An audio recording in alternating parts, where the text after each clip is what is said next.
जय श्री कृष्ण। राधे राधे। राधे सत्संग में सत्संग का रसपान करते सभी आत्मीय जनों, श्री वल्लभ की प्रेरणा से प्रेरित होकर राधे सत्संग में आज हम एक प्रेरणादायक कहानी सोने का दाना देखेंगे। लेकिन इससे पूर्व अगर आपने राधे सत्संग चैनल को सब्सक्राइब न किया हो तो सब्सक्राइब कर लेना, जिससे आपको हर सत्संग की जानकारी मिल सके। एक भिखारी एक दिन सुबह अपने घर के बाहर निकला।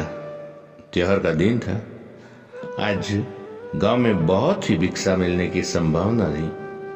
अपनी झोली में थोड़े से चावल दाने डालकर वो बाहर आया। चावल के दाने उसने डाल लिए हैं अपनी झोली में। क्यों? क्योंकि झोली अगर भरी दिखाई पड़े तो देने वाले को आसानी होती है। उसे लगता है कि किसी और ने भी दिया है और इस तरह से मिलता जाता।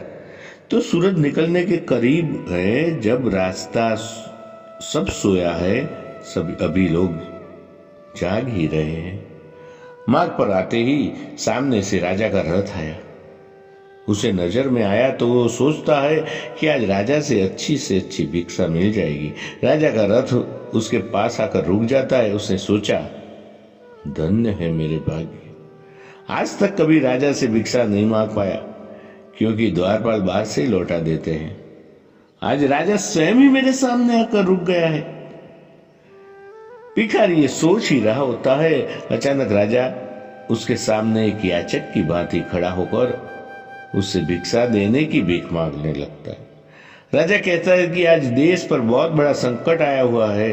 ज्योतिषी ने कहा है इस संकट से उबरने के लिए तुम्हें भीख मांग कर लाना है। ज्योतिषी ने कहा इस संकट से उबरने के लिए यदि मैं अपना सब कुछ त्याग कर एक याचक की भांति भिक्षा ग्रहण करके लाऊं, तभी इसका उपाय संभव है। तुम आज मुझे पहले आदमी मिले हो, इसलिए तुमसे भिक्षा मांग रहा हूं। यदि तुमने मना कर दिया तो देश का संकट टल नहीं पाएगा, इसलिए तुम मुझे भिक्षा में कुछ भी दे दो ना। भिखारी तो सारा जीवन मांगता ही आया था, कभी देने के लिए तो उसके हाथ उठे ही नहीं। सोच में पड़ गया, आज कैसा समय आ गया, भिखारी से भिक्षा मांगी जा रही है और मना भी नहीं कर सकता। बड़ी मुश्किल से एक चावल का दाना निकालकर उसने राजा को दिया। राजा वही एक चावल का दाना लेकर खुश होकर आगे भिक्षा लेने के लिए चल गया। सबने उस राजा को बढ़ बढ़कर भिक्षा दी, परंतु भिखारी को चावल के दाने के जाने का भी गम सताने लगा। जैसे तैसे शाम हो वह घर आया। भिखारी की पत्नी ने भिखारी की झोली पलटी तो उसमें उसे भिख के अंदर एक सोने का चावल का दाना भी नजर आया। भिखारी की पत्नी ने उसे जब उस सोने के दाने के बारे में बताया तो वो भिखारी छाती पीट पीट कर रोने लगा।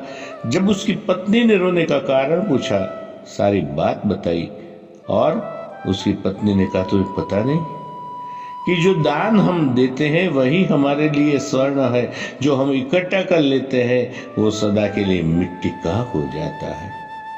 और उस दिन से भिखारी ने भिक्षा मांगनी छोड़ दी। मेहनत करके अपना तथा अपने परिवार का भरण पोषण किया। जिसने सदा दूसरों के आगे हाथ फैलाकर भीख मांगी, अब वो खुले हाथ से दान पुण्य करने लगा। धीरे धीरे उसके दिन बदलने लगे। जो लोग सदा उससे दूरी बनाए के रखते थे, अब उसके समीप आने लगे। वो एक भिखारी की जगह दानी के नाम से जाना जाने लगा।